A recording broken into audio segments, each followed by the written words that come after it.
Science and Paranormal with Dr. Yana and Dr. Elliott, where science meets the unexpected, where we delve deep into the mysteries that straddle the line between scientific inquiry and paranormal. Get ready for a mind-altering journey as we embark on this phenomenal discovery together on United Public Radio Network 107.7 FM.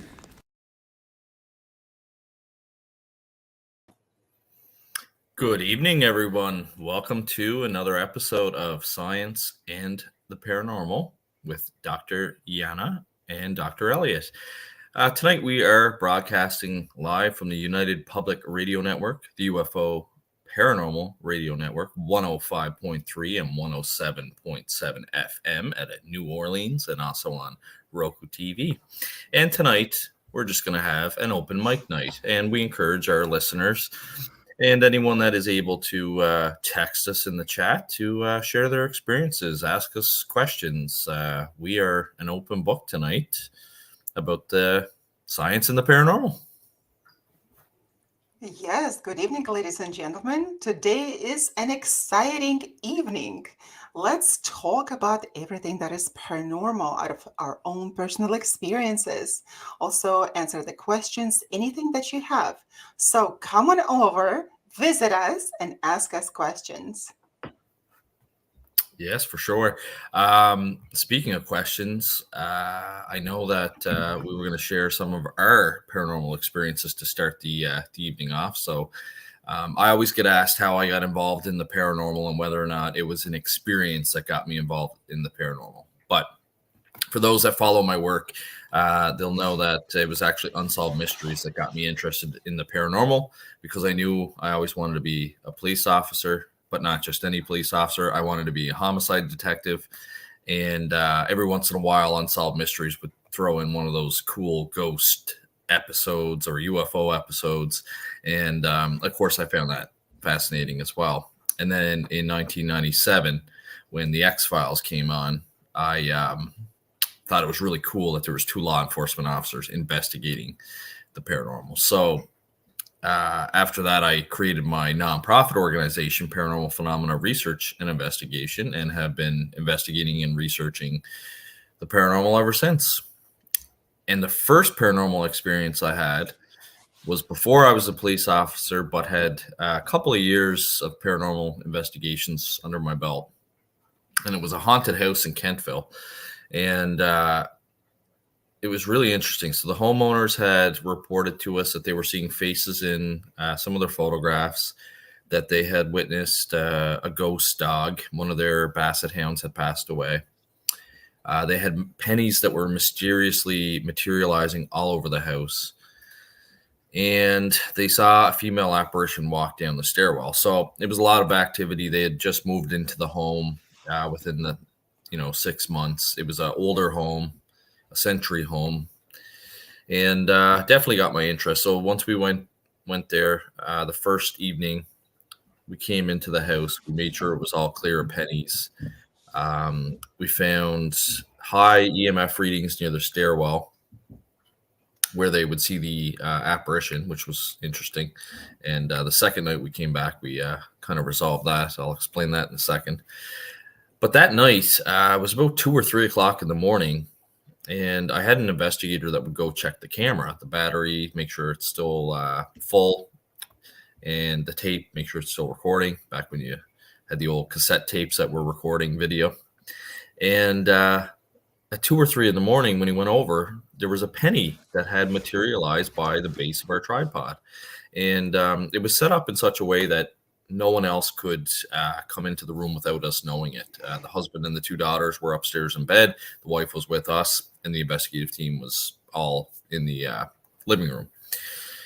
So that was the first paranormal thing that I had. It wasn't a hoax. It wasn't somebody on the team or in the house that had put that penny there. That legitimately materialized.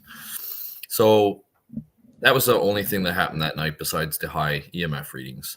So we decided to go back a second night. And the second night, one of my investigators actually saw an apparition in the upstairs bedroom. So there was no doubt in my mind after two investigations at that house definitely was haunted. Now, with the photos, we were able to explain those as just visual pareidolia.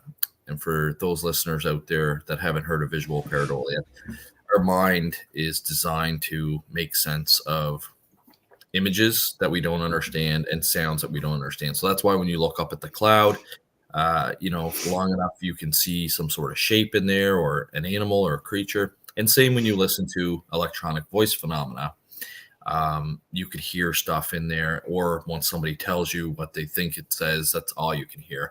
And it's because our brain is designed to make sense of things that don't make sense. So we ended up realizing that what happened is when they would take the picture, the flash would hit the wood. It was this nice kind of cherry wood that was highly polished. And when the flash would hit that, it would just create an illusion that there was faces in the photograph. It was always on the wood beams. We were able to replicate it. So they were happy with that. The ghost dog that they witnessed, we couldn't explain that. That was something that only happened while they were there. My investigator had seen a female child apparition up in the upstairs bedroom. They had seen an adult apparition on the stairwell. But what we found out is where those high EMF readings were coming from. They actually, because the home was 100 years old, they actually had unshielded wires underneath the floorboard. And that was actually causing the EMF readings to be so high. So we had made note of that so that they could have that looked at by an electrician. So definitely had some natural phenomena happening there, but also, a couple of things that we couldn't explain. So that was really my first experience with, the real paranormal. Besides just researching and things like that. How about yourself, Dr. Yana? That is a crazy first paranormal experience. It was a great investigation. Yeah, it's one that sticks with me for sure. What about you? What's the first paranormal experience that you recall? That is so interesting that you're mentioning being a detective and working in the law enforcement. I was actually, when I was a child and adolescent, I really wanted to be a detective because I've read all of the Arthur Conan Doyle books on Sherlock Holmes, and I wanted to be a detective.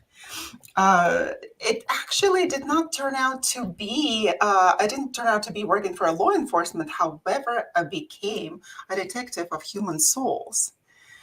And from early on, that I remember, I've always been a seer since a very early childhood. And those things that normally human eye cannot see, I was able to see. Evidently, I had that gift from childhood.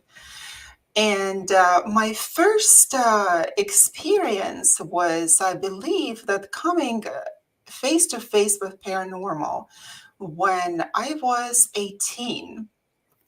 But this is something that people would be interested in, this kind of scary ghost stories.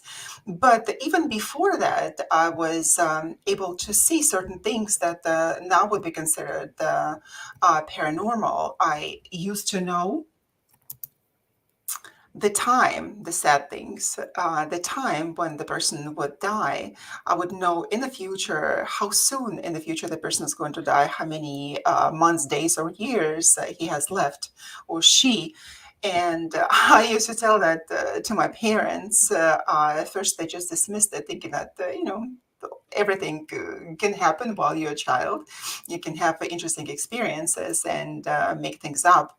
But then I started noticing that that those people that I said that would pass away, they did, including our relatives, and people that friends that we had, and they started to take me seriously. Um, but the one of the notable experiences that I had was at the time when I was 18. I had a boyfriend who had a sister with whom the story had happened. And interestingly enough, she was such a nice and sweet girl. She was, I think, at the time she was 16 and we were 18. And most of the days that I saw her, she was absolutely fine, sweet and talking, very polite. And then on few nights, I've noticed the most atrocious thing happening. That in my mind, it was the most bizarre thing that I never thought it was possible even to happen. Even nowadays, later in my career with the paranormal, I didn't see anything like that since then. But I know that in Vatican it did happen. So on one of the evenings, when I saw her, she was doing fine up until one particular minute when she started throwing up. And then she threw up a lot of hair. And that never stopped. That, not like I can say like never. It didn't stop for about 2 hours while I was there. Right. And to me, it is not, I thought it was not possible to swallow so much hair in order to puke it later. And looking at that made me, in fact, scared because that was such an unusual experience and I never had to see anything like that.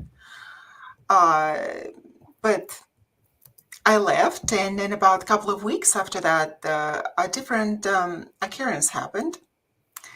She started throwing up out of the blue metal objects, including big nails. And I thought, that couldn't be just a trick. It wasn't a trick. She was in pain and she was throwing up nails one after another. Those were not such small little bitty nails, those were big nails. And they were coming out of her one after another, one after another. And she did not seem possessed. At this time, of course, that I would know what possession is, but at that time I didn't. But looking from the experience that I have now, back until the time when I was 18, I could positively state that she was not possessed. But nevertheless, this is exactly what was happening to her, and she was not making it up. And she didn't swallow the nails beforehand. Later on, I learned that her mom had interesting experience, not particularly with the light cases of the paranormal. Her mom was involved in witchcraft, so did her uh, grandmother. So, well, of course, at the time I thought that, okay, it just doesn't sound too good, and perhaps I don't need that boyfriend. But you're 18, you don't think that way at the time, right? So, after that moment, after that day, she probably uh, had two more experiences like that, but they did not involve nails. Every time it would be something different, some other object, and she would be really petrified after the fact of what had actually happened to her. And seeing that right in front of my eyes, I could see that she was truthful. That was an authentic experience, and that was not made up. Now, I have not seen anything since then. However, in Vatican, I know that there is a person, a priest, that passed away already. I had to look up his name. That has been doing exorcisms his almost entire conscious life, and he said that the throwing up nails and big nails was a part of his practice. That he saw that a few times.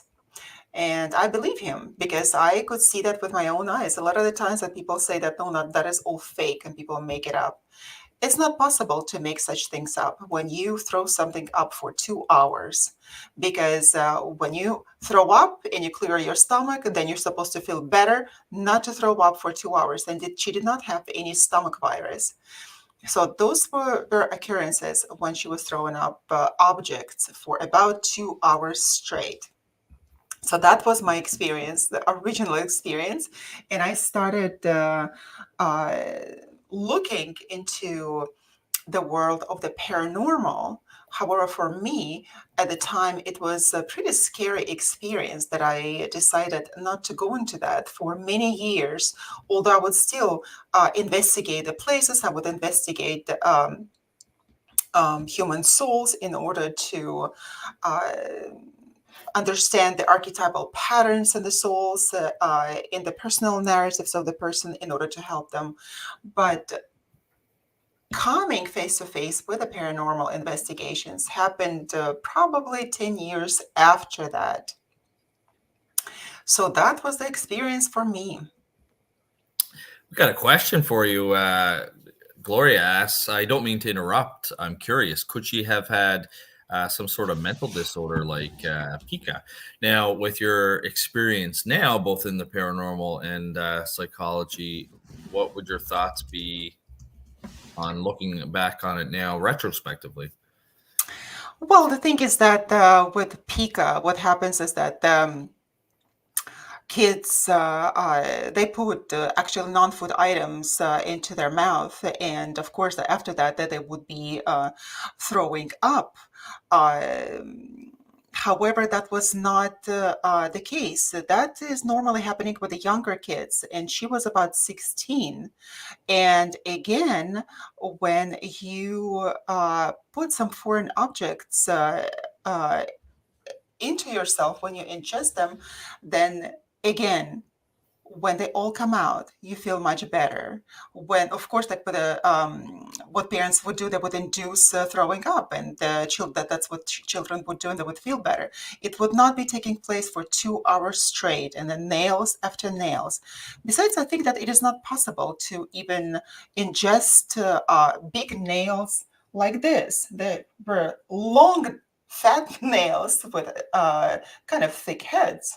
Mm. So Yeah, there's been reports of some people that were possessed of throwing up even a like a single long nail, almost like a railroad kind of tie. Similar to what the Romans would have used to crucify people.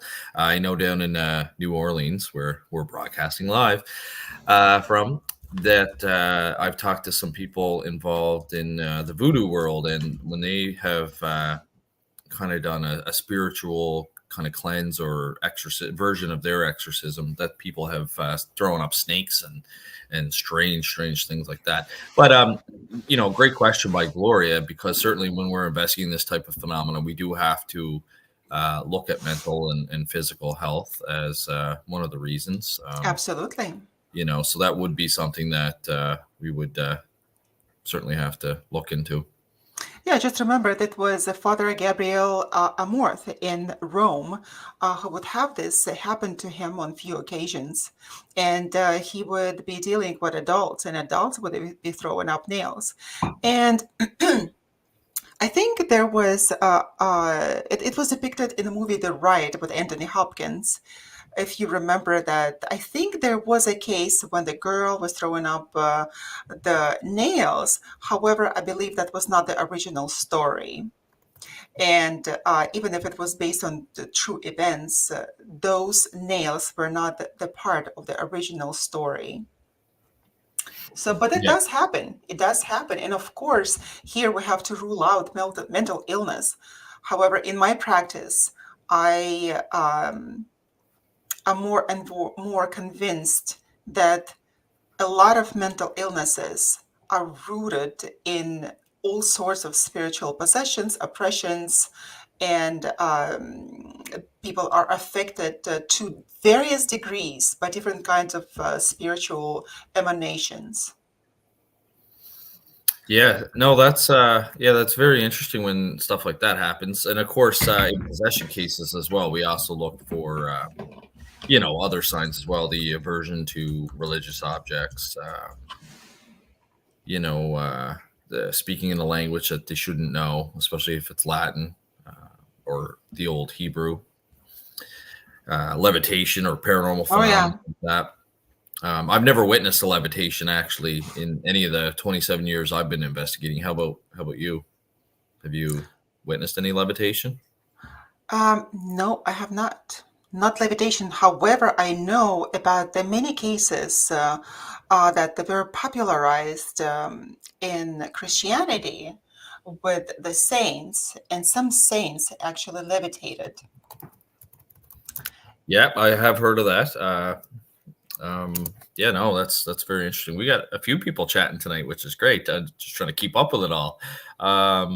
IG Laws wrote that recently read that there was an experiment carried out to determine how much a person's soul weighs. I have heard Oh, news articles about that. Yes, works out to be a few grams, I do believe.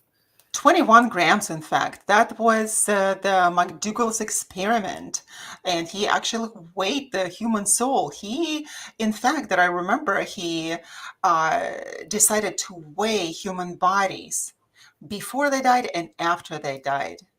And so he determined that people, after they die, they become 21 grams lighter. So this is how he was able to establish the weight of a soul. Isn't that interesting? Very 21 grams. So without those 21 grams, we are nobody. If we don't have a soul, that's it. That is very interesting. Yeah. Do we know how many bodies they tested that on? It was not that many. I don't remember exactly, but that was a relatively small number of bodies. Interesting. It would be yeah, it would be I'm arguing here with spirit medium Daniel. It's interesting. So he believes that there's no such thing as possession, which I would respectfully disagree with. And I said, as a medium, what about trans mediumship? Because there are some trans mediums that would allow spirits to actually use their body to communicate through them. And he still argues with that and doesn't believe in it. So, I mean, we're all entitled to our own opinions, I guess. I do believe that it is a form of spirit possession, like other parapsychologists do. But And in fact, Dr. Elliott, we are not here to persuade anyone. We're just here to open the floor for people to come and investigate with us, to hear our conversations and the conversations that we have with other scientists on this topic. Besides, I know that a lot of us, when we are convicted of something, right, we strongly believe that. So if you come to somebody and say, oh, no, you are wrong, that means that you're wrong yourself. So I never try to persuade people otherwise, because the convictions that we hold are so dear to us that we are willing to defend. So here we just explore the topic and bring the latest news and the science that we can connect with anything that is paranormal, and that is it. And of course, some people, when they have not experienced that, for them, it would be difficult to believe. So I oh, can see absolutely. that. And in today's world, I say this all the time in my lectures now. We used to say a picture was worth 1,000 words, but now Absolutely. today with artificial intelligence and deep fakes, it's not worth 1,000 words anymore. So now we've actually gone back to seeing is believing. And I have skeptics that attend my lectures as well. But it's interesting though when you tell them the story, like I said, they always get quiet and they pay very close attention to what you're saying, and they are interested and engaged in your story. And at the end of the day, when people leave my lecture, whether or not they believe that ghosts are real or that poltergeist phenomena is caused by living agents or the fact that demons exist, that's up to them. Everyone has that's why we have free will. Everyone is entitled to their own thoughts and their own opinions, and like you said, we just present the science and the paranormal. We stay up to date Absolutely. on all the clinical laboratory research that's being done and experiments, and all we do is report the fascinating facts. In fact, one of the interesting things that I love talking about is Dr. Sam Perina. I watched an interview with him, and he's a medical doctor. For those that don't know who he is, a medical doctor, parapsychologist at a New York university. And Dr. Sam Perina can empirically say, as a medical doctor, without question, that human consciousness can survive clinical death once the brain is stopped and the heart stopped and all the vitals have stopped for at least 2 hours after death. He knows that from all his research that he's done with Project Aware 2, where they've resuscitated people and brought them back. and he's not sure, and he's honest about that. What happens after the 2 hour mark? He doesn't know if the human consciousness dissipates or if it goes into the spiritual realm. But he is absolutely able to say and would back up the fact that the human consciousness can survive death at least 2 hours. I also could say that in regard of the poltergeist, that the cases that we see are the extreme cases, and they don't happen very often. However, going away from the all of this media and movie representation of poltergeists, I could say that I also experienced that in my life to some degree, and that would be the energy of regular people who would be affecting negative situations or situations that would turn negative. For example, I know that we have in my family the hereditary gifts of possessing strong energies and being able to manipulate it. Uh, However, I've noticed that some of us who have not really mastered our own energies, they can be used, they could use them before that. I know my grandma, my mom, that what they would do, they would unconsciously use those energies when they would wish something bad. And it's such an innocuous situation. For example, if we had an argument, for example, all of a sudden I know that things have been moving against it, just around me. Things will be falling, I would be stumbling, things would be broken all the time.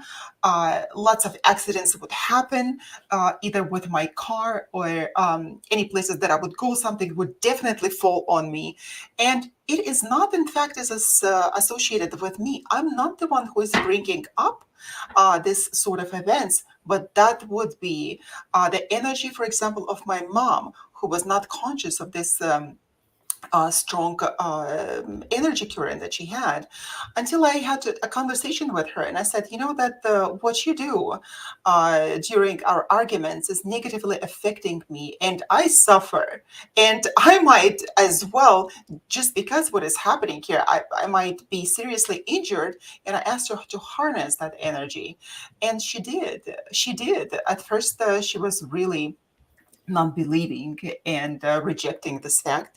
And later on, when I said this and that happened, she said, yes, I can understand that because it also happened with a grandma and her sisters. And that's exactly is the case. That was the case with me. And nowadays, I try not to argue with her because even regular looking people can possess energies that would be strong enough to call the poltergeist.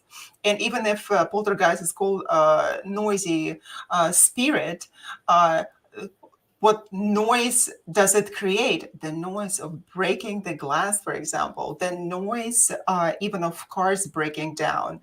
So that when the objects are flying around you, when the objects are falling out of the blue and you don't even know. So those, if we look at the mundane experiences, life, day-to-day life, and I encourage people not to be carried away by the sensations of the TV and the Hollywood, but actually looking at the day-to-day experiences when things like that are possible, and energies can affect us personally and people around us, and even events.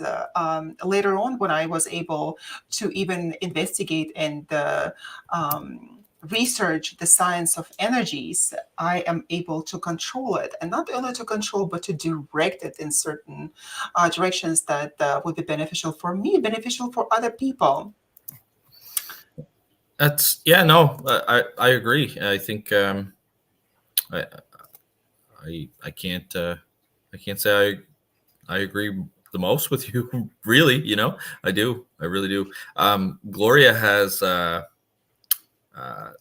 kind of asked a clarifying question about how long after the body was weighed after death. That part I'm not sure. I know that Dr. McDougall was he actually did it with 6 patients, and he found on average that the body would lose 21 grams of weight on, as somebody else in the chat there said, a special kind of scale that was set up.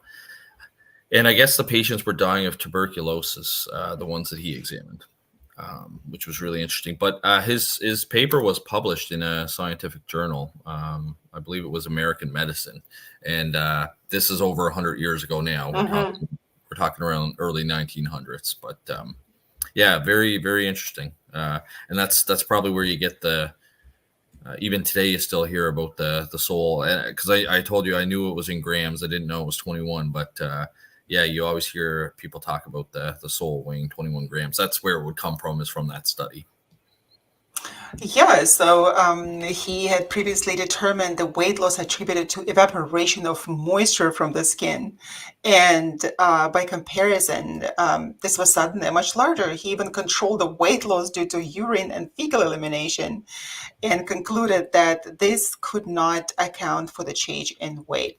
So just because the sample was so small, I don't think it is conclusive in fact, but 21 grams that he had observed was taken as the measure of the weight of the soul.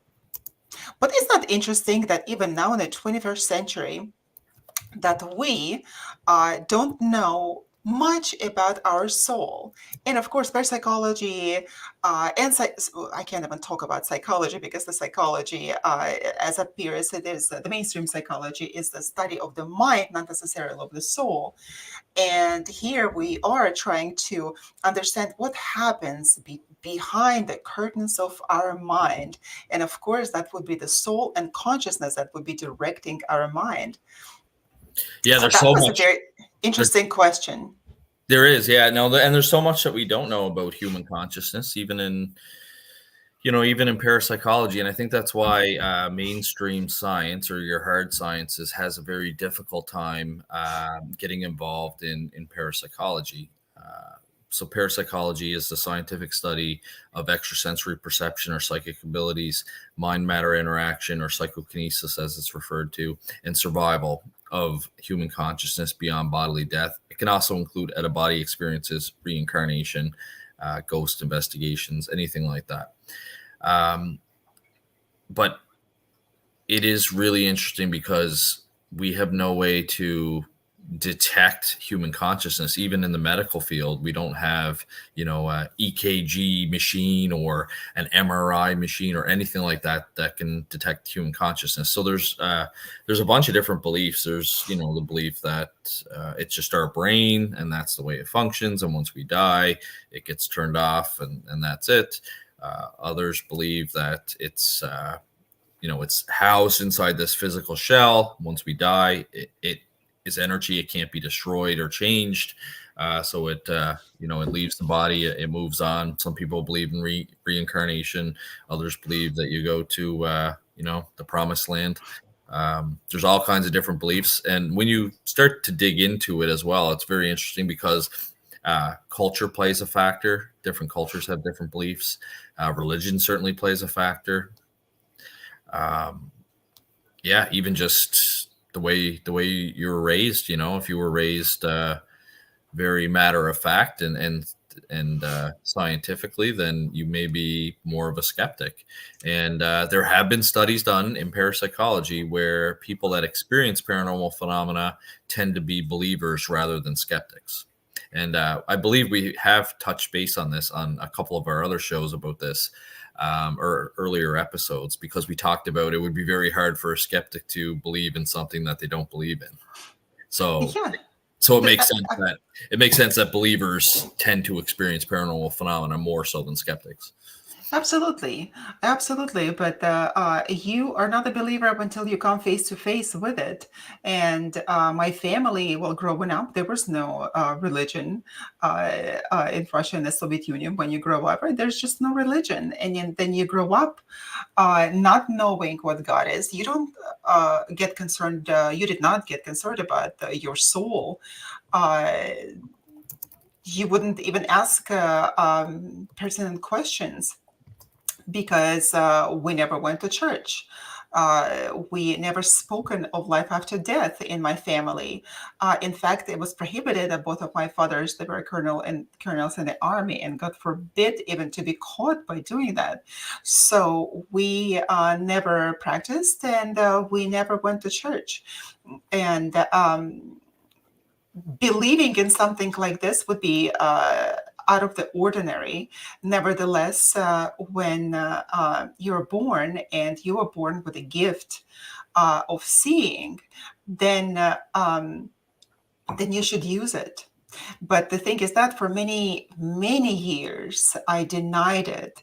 Even if I was told when I was 17, this is what I should be doing with my life and actually using my gift, I said no.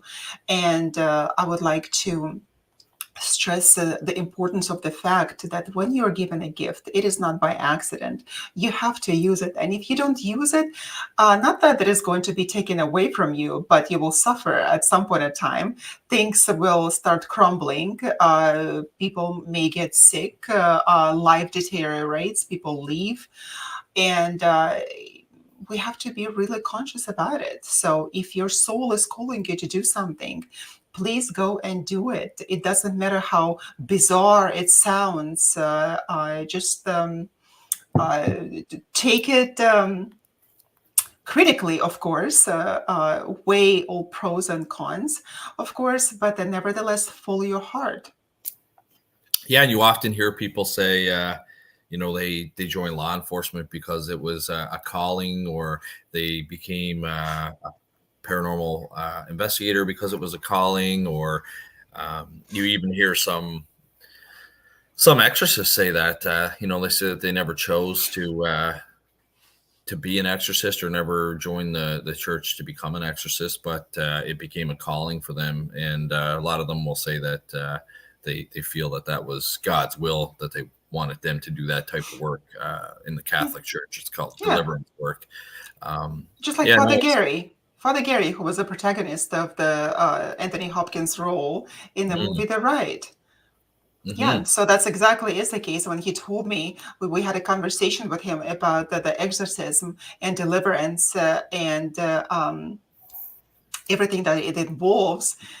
He looked at me and he said, well, Yana, do you think that any person in their right mind will one day wake up and think that, oh, I want to become an exorcist?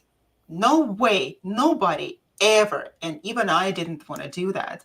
Who wants to do it? It's pretty scary. It's upsetting. And not that many people want to do that, be interested in that. And he said that no, you have to do it. If this is your calling, you have to do it.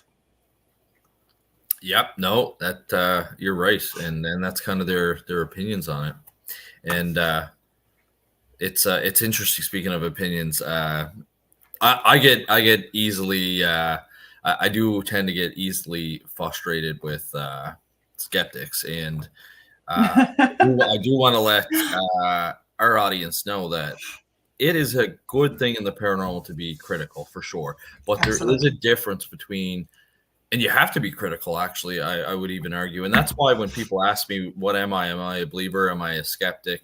I call myself a critical believer, because I do use science to try and explain the paranormal. And when I'm left with, such as that penny appearing and I can't explain that, or the times that I've witnessed door handles turn 3/4 of the way in a haunted house and I open the door, there's nobody there, I can't explain that. To me, I put that in the paranormal. Maybe someday down the road, we'll find out that there's invisible entities walking around that can open doors or things like that. One day it may be explained. We don't know. But there's a difference between healthy skepticism and unhealthy skepticism. And that's why I call myself a critical believer, because I don't like the term skepticism, because when you hear the term skepticism now in the paranormal, it's usually referred to the unhealthy skeptic. And what the unhealthy skeptic does, which is different than being critical or a healthy skeptic, is they're very dismissive of information. They reject any sort of ideas or evidence without even fairly considering it. They're very cynical towards the paranormal. They have confirmation bias, and they only acknowledge the evidence that supports pre-existing beliefs, and they ignore and dismiss Yeah. any evidence that contradicts that thought. They're very inflexible and refuse to change their position, even when there's overwhelming evidence to the contrary. And they can engage in disrespectful conversation. Whereas the healthy skepticism, people are open-minded. They consider new evidence. They use critical thinking, which is, again, why I use the term critical believer. They seek out the evidence themselves. They have a willingness to change, and they have a respectful discourse that comes with that. And there is a big difference. And I think that's why a lot of people that are good paranormal investigators are hesitant to call themselves a skeptic, because, like I said, in the paranormal field, we relate the term skeptic to the unhealthy skeptic. Absolutely. And in parapsychology, we get torn apart for our laboratory experiences by skeptics, but it's all the same thing. When I was teaching the course at Introduction to Parapsychology through our Parapsychological Education Center, it was really interesting. I felt bad because every week when we would go over the criticisms with, say, precognition or retrocognition, they were all the same. Is that our methodology gets attacked, sensory leakage gets attacked, misappropriation of the statistics. All those different kind of science-based arguments come out from the skeptics. But the thing about paranormal laboratory experiments is that we actually have some of the best protocols, because we do come under fire so much, and we have to tighten things up. So, an example of that would be when Charles Honorton oh, geez, I'm trying to think of the other experimenter's name. It was Honorton, and it'll come to me.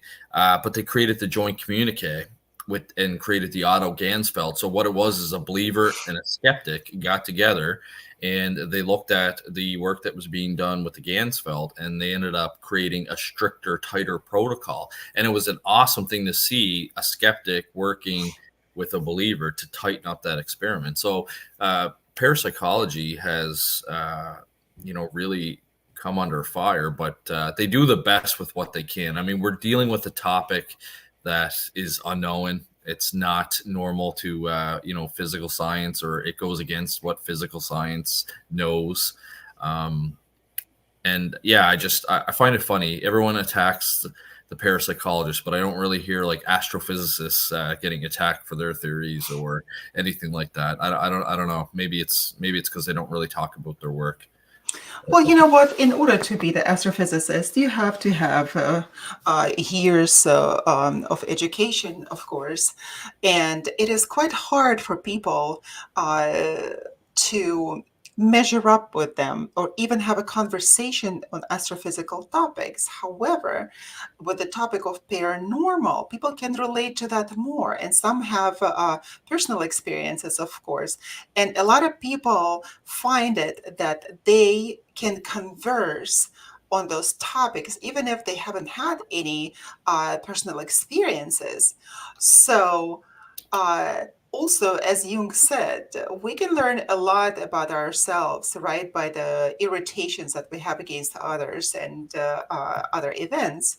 So, in fact, those people, those harsh critics that we have in this field, they can, as they think, converse on these topics, right? But nevertheless, they're interested in this topic. That means that there is a reflection of them in parapsychology. However, it has been my observation, just because they are not involved in investigations for one reason or another, and they would like to be there doing that firsthand, but instead of doing that, they become this crazy, not the crazy, but the really strong critics of what we do. And in my understanding, they would rather come and do this research themselves, right, to be in our shoes, but they decide not to for whatever reasons. And that's how they become critical. This is my understanding. People who do a lot, people who do more than we do, and it doesn't even have to do with us as parapsychologists, just in regular life, and anybody, people who do more than us will never criticize us.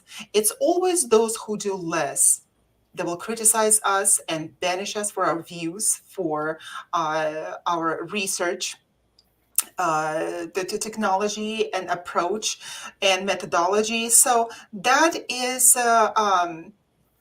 understandable that people would have different views on that, but when they come so strongly against something, that people should understand that they have a reflection of that topic in themselves. So instead of criticizing, that probably would be a good idea to come and try the field and understand it.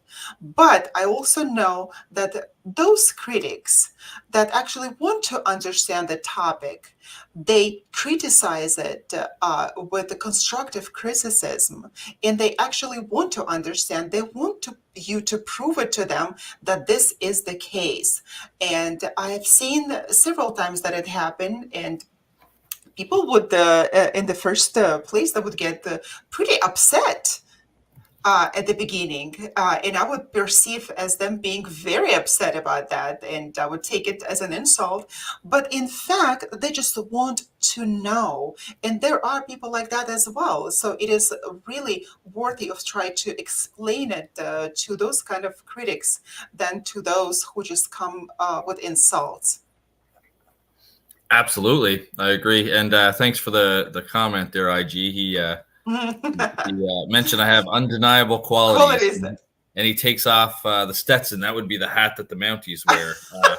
So I Well, tip. what is that? What kind of Stetson? What kind of hat is that? Yeah, it looks like a cowboy hat, kind of. It's got the big circle around it. Aha. And I should have mine up in my office, Oh but I don't. yeah. I think it's up in the basement. I'll have to bring it up. Oh I'll have to yeah. bring it up next It's like show. taking the head off in front of you, right? Yeah, yeah. Respecting Um, your Di- qualities and Diane everything. Brighton had a good point. So she said when she hears names from spirits, she does some research looking for obituaries, etc., to prove evidence, and that's great. That's what we do here at PPRI as well. When I have my medium Jody come in and she gives us her impressions, we try and corroborate as much of what she can give us that we can. I wasn't a part of the last investigation, so I'm not sure how that one went. I have to read all their final reports, but I was a part of the one where I asked her to join our organization, and I was very impressed with her. My sister is married to her brother, and she kept telling me about Jody and what a good medium she was, and that I should sit down and talk to her. So I had this haunted house where items were materializing and being moved on the homeowners, and they thought maybe it was the homeowner's father that had passed away that was doing it. And so I brought Jody to the house. I didn't tell her any details about the file. I just told her what time and where to go. And she showed up, and she was able to piece together a whole bunch of things that we were able to corroborate through the homeowner. So, for instance, when she first arrived, she felt a male energy, and she felt a pain in her heart and her left arm. It turned out that the gentleman had died of a massive heart attack in the Dominican Republic while on vacation many years ago. When she was in the garage, she felt that there was an item inside the garage that belonged to the male, and she went and picked up a tape measure. We checked with the homeowner afterwards. It turned out that exact tape measure that she picked up belonged to his father. When she was in the house, she was having trouble standing on her left leg, felt like she was on a boat, rocking on a boat, is the way she described it. Found out that the homeowner's mom had to have her left leg amputated and had just passed away last January. There was a deck of cards that the wife had been playing with, and one of the cards went missing. And when we gave her the deck of cards, it was the six of spades that was missing. And she was able to detect the fifth and the 7 of spades. So she was able to pick the 2 outline cards. That was what was popping into her head. And then the last thing that she did was she ended up picking up the tape measure and guessed the name of the gentleman's father, which I didn't even know, and no one on the team knew. So she was either communicating with that spirit and got the name, or it could have been, I guess, some parapsychologists would argue, could have been she was picking up telepathy from the homeowners that would have known the name of the person. But very, very fascinating, for sure. And we were able to corroborate all that. And the information that she provided us had meaning in that investigation. So, Diane, you are definitely on the right track there. Notice Gloria said she had an interesting, she's interested in experiencing paranormal activity. She has dabbled with black magic or spells. She wonders, do we think it'd be less likely to believe her experiences because she's trying to normalize them somehow? She wouldn't consider herself as a skeptic. She's kind of in the middle or unknown. So do I think that she would think she'd be less likely to believe her experiences because she's in the middle? No, I think that you'd probably have an open mind because you're not sure. Now, it's the same with me. I've experienced a paranormal phenomena, so I know that it's real. But anytime I go to an investigation or I get a report, I listen to what the people say. You know, they'll say I saw an apparition and I heard footsteps and things open and close on their own. But I don't go into that house automatically thinking that the house is haunted. I go into this house saying, okay, I got to go in. I got to check everything. I got to see, well, is there anything in here that's causing that haunting? Because we do know through laboratory studies that there are certain things that can cause hauntings.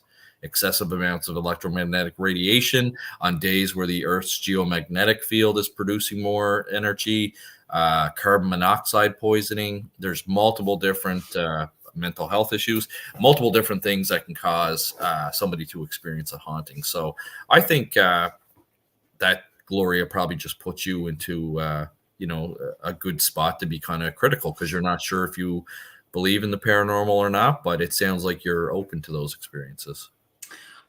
Yes, exactly. I would add to that as well. I know that in many religious practices, it is tradition to test the spirits. And dabbling with the black magic or spells and not understanding what the kind of forces are standing behind that could be pretty dangerous. And again, I would always caution people not to be afraid, particularly of some spirits, that the people can possess such awful and ugly energy sometimes that would ruin lives of people completely. So in order to believing less because the experiences are somewhat normalized. For example, to me, seeing into the parallel realities has normalized it for me. When some other people really want to see something, when they are so fascinated with the topic, I understand it on one hand, and on the other, I would warn probably against it because there was a reason why we were not given this, all of us, this gift to look beyond what we can see, because that can be pretty scary. That is already normalized for me. Even I get once in a while taken aback, and I do not take on cases, certain cases that are that have very destructive forces behind them. While it could be so fascinating to get face to face with a spirit, to hear, or even to get in touch with something that is unknown, to tickle your nerves, to tickle your imagination, I would warn against that, especially if it is black magic, because we don't understand exactly what stands behind, what kind of forces are there. They are demonic forces. They are strong archetypal forces that are way above our understanding or comprehension, and they can be pretty strong. And we're just like a little sand granules on the beach, and that ocean can just like swipe us away. And we will just be at the bottom of the ocean. So this topic has to be approached quite consciously and critically, and not just going into the black magic to experience something to become a believer. If you want to experience something, why don't you go to some haunted homes and try to experience that? And even then, after leaving haunted locations, you have to cut the energy ties with that place in order not to take anything upon yourself or get attached anything to you when you go home, because it happened on many occasions with me. Even if I protect myself and know how not to take anything home with me, even I sometimes may not even notice those destructive energies until they start manifest. Because if I saw everything into the spiritual realm, which I did years back up until I asked not to see so much. And indeed, I started seeing about 50% less, and that normalized my life, thank God. So while it's normal for some people and you want to normalize it for yourself, just start with some haunted locations and just see what it feels to you. Yeah, haunted locations are a great place to start for sure. Knowing haunted locations. Known I haunted locations, can't believe exactly. we are at the top of the hour already. This show is flying by. We must be having a great time. But you're listening Yes, to Science and the Paranormal, and we're broadcasting live on the United Public Radio Network, the UFO Paranormal Radio Network, 105.3 and 107.7. FM in New Orleans and also on Roku TV.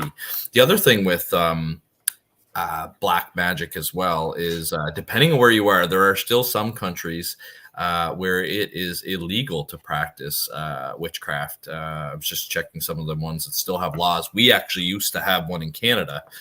It was Section 365 of the Criminal Code, where it was illegal to fraudulently pretend to practice witchcraft, sorcery, enchantment, or conjuring, which is interesting. how do they know that it's fraudulent, Dr. Elliott? How can That's they prove that it is fraudulent?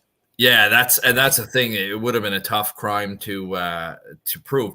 The wording that made it an offense would be somebody has to falsely pretend to exercise or use any kind of witchcraft, sorcery, enchantment, or conjuring, undertake for a consideration to tell fortunes, or pretend from his skill in or knowledge of the occult or crafty science to discover where or in what manner anything that is supposed to have been stolen or lost may be found. So, like you said, it would be tough. I guess the only one they could really hammer people on would be if you were taking money to tell fortunes back in the day, because obviously, they could do an undercover sting on you for that. But other than that, yeah, you're right. It would be a tough crime to prove. Well, something that you would do, right? To go undercover and pretend. Would that be interesting? It would. Yeah, it would be actually. It would be really cool. It would be really cool to do something like that. But there are some countries though where it's still illegal to this day: Saudi Arabia, India, some African countries, Indonesia, and Papua New Guinea, apparently. While it is illegal, Dr. Elliott, nevertheless, everybody who is interested that they engage and actually go and have things done. Nevertheless, and nobody can stop people from doing that. That's interesting. Diane said she helped. She found a missing person in Nova Scotia by remote viewing, and the RCMP found him exactly where she said that they would find the missing person. That is great. That is Yeah. great. Well, Diane, if you don't live in Canada, don't go to Canada. Don't move to Canada. It's like a modern day witch hunt, for Pete's sake. Oh my God.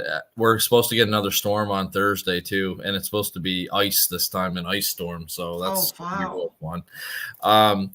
The one other It's like for interesting. you exercising, right? It's just like exercising, go like shoveling that snow. It's exercise. You don't have to go to the gym. Not that you can even to get out of the house. She's in Ontario, so She's in Ontario. she's in Ontario, Oh, so she hasn't been hit as hard as Cape Breton, but they still get their fair share of snow. Yeah. The other interesting thing about black magic as well is there can actually be a psychological risk to it as well. Some people become obsessed and dependent on doing the spells. It almost becomes an outlet for them. It can also create fear and paranoia as well. Because if they start to believe, that they're being targeted by somebody else retaliating, and certainly it has ethical concerns. But from a supernatural perspective, there are a lot of cultures and societies that believe in karma, and that I've always heard people that practice magic saying whatever you practice, there could be karma repercussions coming back to you, especially if it's negative. So certainly things to take into consideration. I don't think I've ever done a spell. Not that I can remember. I mean, I remember reading books about spells and researching, that type of part of the paranormal. But I honestly don't think I've ever participated in doing a spell. One time when you do all of the experiments on yourself, right? It doesn't matter what you do exactly. Like in medicine, you do experiments on yourself. You find all sorts of different pathologies with yourself physically. In psychology, we always self-diagnose ourselves with all sorts of, if not all, mental disorders. When you study that, right, Dr. Elliott? you research that, and all of a sudden, oh, I have that. Oh, I have that. When we don't, right? And Yeah.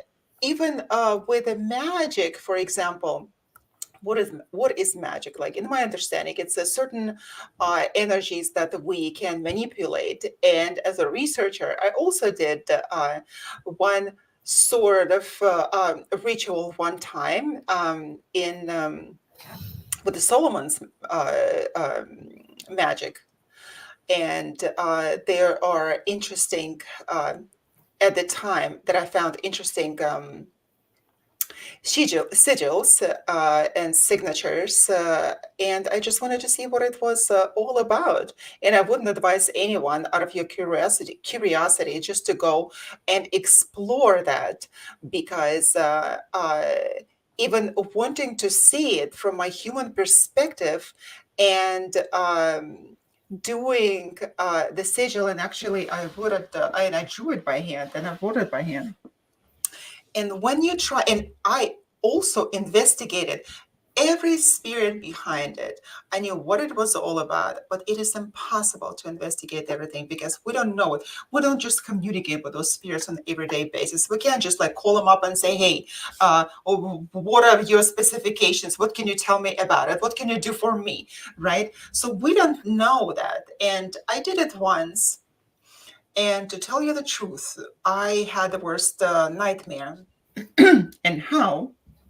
After that, and I thought that, okay, like I called up the benevolent spirits, and to me they're all the representations of the planets and the zodiac and astrology. However, those were the life entities, and one of the life entities tell me its name and said, why wasn't I invited to that? Because I'm also a part of that ritual. And I didn't, because when I investigated that, it had a lot of dark energies behind it. I can't say him or her, but that was supposedly a male spirit. But nevertheless, it came and it was tormenting me all night long. Why didn't I invite him? It's just like in that story, remember with the Sleeping Beauty, that at the time, and all of those stories are archetypal stories, and why they survived up until now is in fact pretty explanatory and easy, because they all still have relevance in our lives now. So when the Sleeping Beauty was born, her parents invited all of the good fairies and supposedly forgot to invite the bad witch, who was also supposed to be at the birth of the Sleeping Beauty. And the old witch And why do we think that the dark witches, the dark knowing women have to be always dark and nasty and cursing? When it could be just the nature, the forest, the unknown. And of course, they didn't invite her. So she comes and she says, she curses the little child. And of course, if the child had good blessings from them, other positive and good and light witches and fairies, um, she added to that, and she said that in addition to everything, she's going to poke her finger and she is going to fall asleep, which she did. So exactly is here when we don't want to invite something negative into our life, nevertheless, they will come because they are associated with particular energies, with the signatures, and we should not take it lightly because when we don't know something necessarily, and even as a researcher as myself, doing a particular ritual just to know what is happening there, we can call upon dark energies that will come and can stay with us if we're not careful. And of course, later on, I learned everything about that spirit, and that spirit indeed was not invited. It was just upset that I didn't. But that spirit had very strong energies. We have to be very careful what we call dabbling in the occult, right? What is the occult? Just the hidden sciences, which is also what is the hidden and ununderstood, like parapsychology, all those, everything that we study under parapsychology. So, got to be very careful, people. Yeah, it's true. It's true, and that that goes to the Ouija board too, because a lot of people. Oh yeah. I get asked, what do I think of the Ouija board? The stories about people pouring gasoline on, lighting it on fire, and it appears on their kitchen table the next day fully intact, things like that. I don't believe in those stories. I've never seen anything like that in the 27 years that I've been investigating. But where the dangers lie in the Ouija board is that we don't know who we are communicating with, because we can't see that individual. It could be a really nasty spirit that you're talking to. If you believe in demons, it could be a demonic entity, or it could possibly be a harmless spirit. But the thing is you don't know who you're actually talking to, and sometimes evil people. And if you believe in the demonic will try and befriend you and work their way into you granting them permission to come into your life and into your home. So that they can pretend something else to be something else. Yeah, and that's where the danger lies. I had that case in Exeter where I wrote my first book, Evil in Exeter, where the entity in the house was appearing to the little boy as another little boy. But when it had appeared to the mother, it was a full adult with no eyes at all, just two black eye sockets. So yeah, certainly depending on who you're communicating with. And I've even heard from some mediums as well that some mediums, they can only tell whether the energy is male or female, whether they're given a name or who they are. That comes from the spirit. But I've had a lot of mediums, tell me that, almost like what Diane just said, they're trickster spirits. They can only go by what they're being fed information as well. Like I said, I know some mediums can tell whether it's a male energy or female energy, but I don't think that they are able 100% to confirm who they are actually talking to as well. Yeah, and the Ouija boards is just the name of that particular board, the Ouija board. However, a lot of people, they create different kinds of things that look like a Ouija board that involve just like putting a needle, for example, on the thread and just like drawing a circle by hand, putting the letters there, and then the needle starts twisting in the direction of a letter. And a lot of people did that, especially, of course, when they don't have access to the Ouija board. People can get pretty inventive. And this is what I did too. When I was 18, I got together with my girlfriends to do that in my own house. And I didn't know anything about it at the time. And it sounded so cool, and we decided to do it. While we were looking with whom to communicate. It was giving us the letters, of course. It doesn't just pronounce anything. And we were writing out those uh, letters down, which came into words, then came into sentences. I had never heard such awful words and cursing in the first place, and the second directed against me. I got Really? so scared at the time. Like, who would actually write it all down? And I was writing it down with the letters that were appearing. And my girlfriends also did not know anything like that. And we would never use that particular language. And after that, when we asked who it was, in fact, it told us the name. And it was the name of a friend that I knew, not the friend, an acquaintance that I knew at the time. And he was kind of weird to start out with. And I decided not to socialize with him any longer. At the time, when he said that whatever said its name, and I wrote it down, none of my girlfriends knew that person. And I wrote it down. And I said, that person is still alive. So that is just absolutely not possible that he would come at this time to communicate with us. So I closed everything without even understanding what I had to do, when to close it. I burned the whole thing, but nevertheless, the spirit was already summoned in the spirit state. So what Wow. happened that night? Did he ever, when you cut him off and told him, or you just stopped kind of communicating with him? Did he ever ask why? Did he ever follow up with you? Who? The The spirit? yeah. Well, what you said? The person, Sorry. the person itself. No. Yeah, the Or do you think? Or do you think the spirit spirit? followed up with me. Yeah, that's right, Dr. Elliott. Yes, it did. It did, absolutely did. So the Or do person. you think? Do you think the spirit used the person's name that you knew? Well, check this out. So what happened? I could not believe that the name of a living person could be used. And I went to sleep after burning the whole thing off. And my girlfriends, they stayed with me. Slept on the floor. But the thing is, as soon as I went to bed, I've noticed that I got so freezing cold that someone laid with me on the bed, actually in the back, I was on my side, and hugged me. I freaked out because I knew nothing. I did not have an experience like that before. And to me, that was very unusual. I got freaked out. So when I woke up, I called up a few friends of ours and actually found out that that person died just few days before we had that handmade Ouija board experience.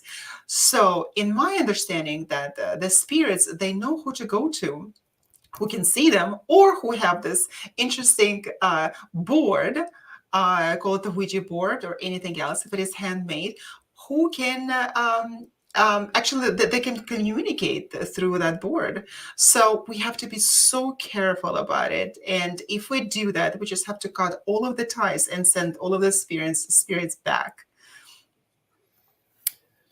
Very fascinating, that one. Yeah, that's absolutely that's interesting. I would have liked to have been there for that and experienced that one. I did have one. I don't think so. Like you continue to say that. I know I And do. in fact, I think that And then I if you usually really, regret it. I usually regret it. yeah, you would regret it. Just think that your monkey one day is gonna wake up and do I something know. there. You're gonna wake up screaming. I know I do. I do usually regret it. Just before we get to Gloria's question here, she asks about how you can tell if you have a spirit attachment to you. I only had one experience with the Ouija board, but it was a positive one, and I've told the story I think on a few different podcasts. But one time when we were kids, we had a Ouija board, and unbeknownst to us, our mother went and had it blessed, and asked the priest to basically do a blessing to only let good spirits come through. So one time we were in our rec room and we could not find the TV remote for the downstairs television. So we came up with the idea that we'd ask the Ouija board, and there was me, my brother, and my sister. And we asked it where it was, and we kept getting the exact same response, UTS. So we're like, what does that mean? Like, UTS doesn't make any sense to us. It's not a word. So then we started to think, well, maybe it's an abbreviation. So we started to check under the stairs where we used to play. We checked underneath the sofa cushions. And we even checked underneath the sink because there was a downstairs bathroom. So we checked underneath the sink, but it wasn't there. The next day, my sister was playing in her toy kitchen, and she found the TV remote under the sink of the toy kitchen. That's the only experience that I had with the Ouija board. But again, it was kind of a positive, strange encounter for sure. But going to Gloria's question about spirit attachments, I know, like you said, you could be, like Gloria said, you could be going through just a bad time in your life and you could attribute that to the paranormal. But there are a bunch of emotional and physiological signs. So some people will experience mood swings or different emotional states. Such as anger or sadness or fear, and it'll be very, very powerful and unusual for you. Not your typical kind of behavior. Changes in personality as well. That's also commonly reported in demonic cases as well. Feeling drained or fatigued is another common symptom because a lot of people feel that it's almost like a psychic vampire. It's using your energy to manifest. Hearing voices, assuming that you don't have, schizophrenia or another mental illness. There could be some physical signs as well. Some people have reported sudden pain, discomfort, feelings of being touched. Obviously, signs around your house that things are happening, footsteps, strange noises, things like that. And not just one of these symptoms. Obviously, it could be the house settling or something like that, or you could just not be feeling well that day. We're talking multiple different characteristics happening to you. Some people have even reported memory issues or blackouts, especially in demonic possession cases. A lot of people, when they're in that possessed state, they don't recall what their actions were, what their words were. Some people also mention a disturbed sleeping pattern as well, being woken up at night. Any other symptoms, Dr. Yana, that I'm missing? Yeah, you pretty much covered the topic. I would probably add the addictions of different kinds of that you can possibly imagine. And they come from dark to obsessive, compulsive behavior out of the blue. Like you said, changes in personality. That's something that you are used to doing, you no longer do. Feeling blue all the time, drained, that you mentioned, and that being drained can be sometimes not just slightly tired, but absolutely exhausted. And what happens is that then it is quite clear and just the usual behavior when those spheres attach, they don't necessarily have to have the intellect of their own. They can be just the substances, just the larvae from uh, um, the parallel realities, and or just from the spiritual, whatever we call it, right? I call it parallel realities. They were just attached to you, and you will never know. Some are actually look like different kind of animals in a small form. They look like different kinds of insects. That is absolutely atrocious to me, and I don't like it. Animals is a one thing, all right, but the when they look like insects, it just grosses me out, but I can still see it. Some of them can be small and attached to a particular part of the body. Some of them can be big and covering your entire body. For example, in the back, one woman had one insect-looking one that would look like one of those that crawl on the floor, but like 40 feet, 40 legs, something like that. Oh, like a centipede. Ooh, like a centipede. That's exactly. Ooh, don't even say it. So she would have that on her back. Well, the thing is that I did not have the baseline for that person, right? I met her just briefly. Nevertheless, I did not know what she used to be like, but her entire life was dismantled. She did not know how to make decisions. Her mind would always be running 1,000 miles per second. She would be doing everything and nothing at the same time. Chaos in life, complete and utter chaos in life. And she did not ask for help. It is someone that I briefly came in contact with, and I knew what she had. And the thing is that when people do not understand that they have a problem, that they just try to attempt just the traditional methods, like going to the doctors, for example, taking medicine, that we all look for this magic pill, right? Then it will still persist. The problem will persist. So those kind of entities, they are just sitting there and sucking your energy. And that's when you're going to be drained, completely drained. And addictions, even smoking addiction, can be priority, and it can be something that is caused by those addictions also during smoking, for example, or even drugs. Those entities can enter then, of course, like would be a secondary infection station infection as well, right? So we have to be pretty careful about it and then identify it. We have to be able to identify that. Ask yourself a question and be able to scan yourself.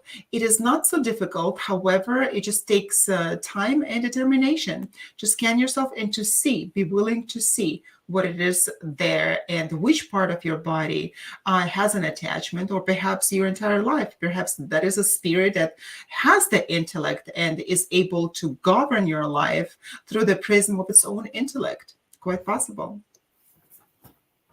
The next logical question to ask, Dr. Yana, is how do you rid yourself of a spirit attachment? Oh, you can do it if it is an innocuous case and a light case. It is possible to do it by yourself.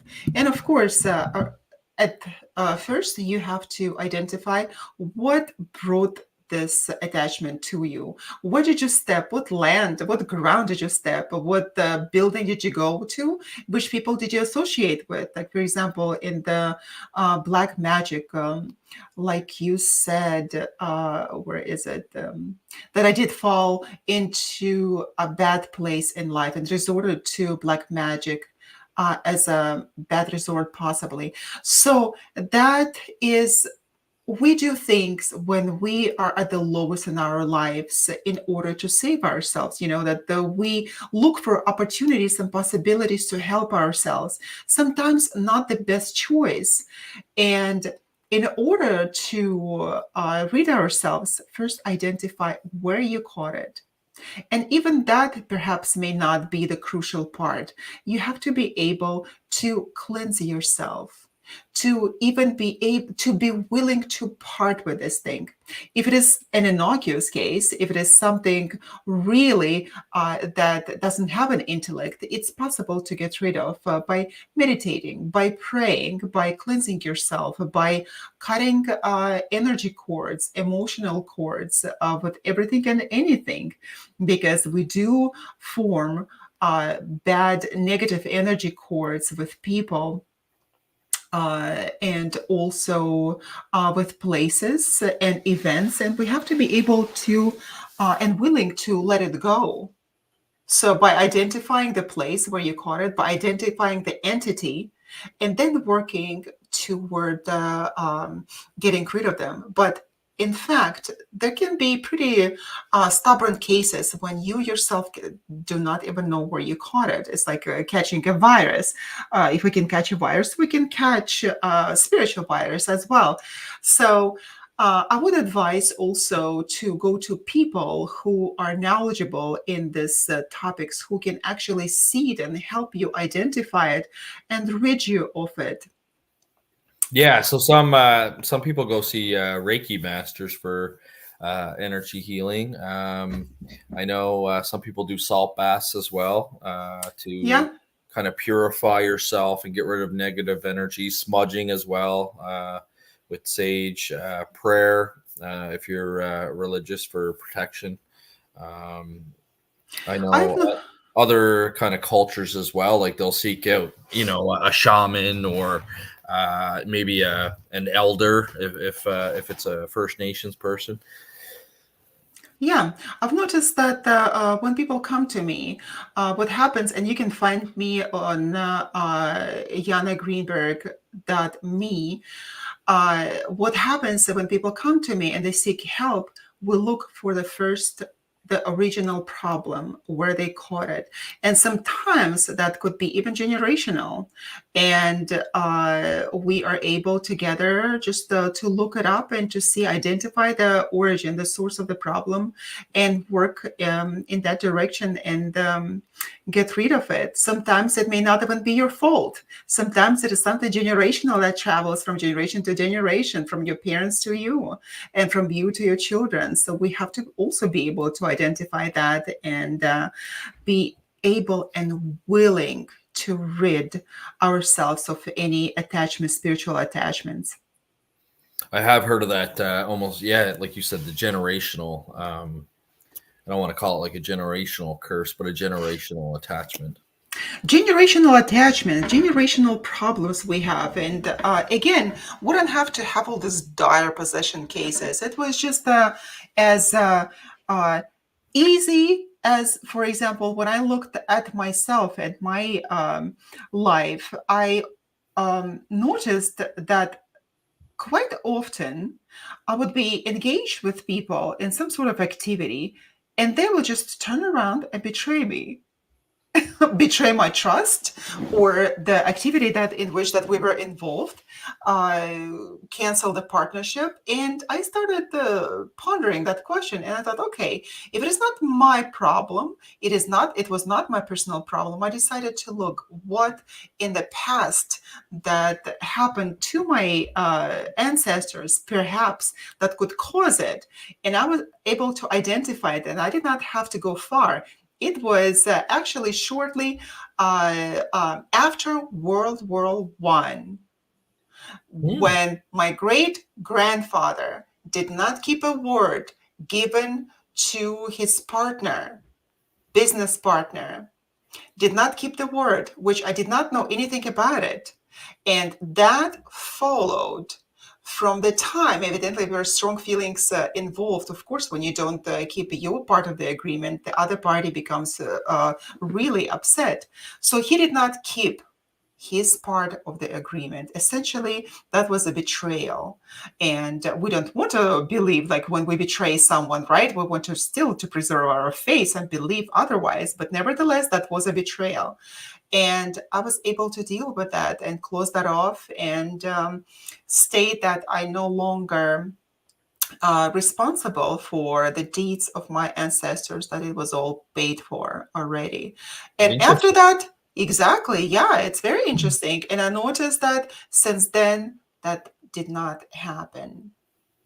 Wow. So this is so interesting that we don't have to go far to look for something, for some sensational cases. It happens day to day to regular people like you and me and everyone who is watching and listening to us. So that those cases are interesting because they have the direct impact on us.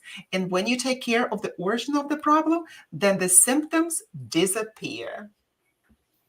Wow. Very, very fascinating. So you were almost being punished for something that your grandfather had done, and you were Great seeing grandfather, exactly. yeah, he had broken his agreement or promise, and you were having that happen to you. That's really interesting. Yeah, because in the Bible, this is what it says, and I've read it there somewhere that says that we are responsible for the sins of our ancestors, of our fathers and grandfathers, essentially, right? And I did not believe that. So how could it be? How can we pay for sins? And of course, that was considered a sin, right? I don't believe in the concept of a sin. It's something that we do that goes against our moral understanding, right? However, when you do something like that, it does affect our future generations. It affects our children and affects our grandchildren. And if we don't care, we don't take care of that at the time, it will follow through generation to generation, and we will never know what the problem is. We'll just continue to blame ourselves. We will look for salvation in psychology, in psychotherapy, and never arrive at any particular destination. Very, very fascinating. Thank you for sharing that with us. So, Dr. Elliott, you I are find now that my next patient. Come on. Well, next week we have a very interesting guest, actually, Ada Ajik. I had spoken to her through LinkedIn, actually. She had reached out to me and wanted to talk to me about her work over in Bosnia. She does paranormal investigations over in Bosnia, and she has had a couple of paranormal experiences herself. And she's going to talk to us about her theory that haunted houses maybe as a result of curses. And she has investigated quite a few of those. So I'm looking forward to having her on the show next Tuesday night. That is marvelous. Come join us. You were with us on United Public Radio Network 107.7 FM. You were listening to Science and Paranormal with Dr. Elliott and Dr. Yana. Thank you very much for all your questions and your stories and communication and discussion. So we do appreciate you. So come again next week. We'll see you next week. And don't forget, you can email us at scienceandtheparanormal@ppri.net. And you can also visit our website at www.scienceandparanormalpodcast.com.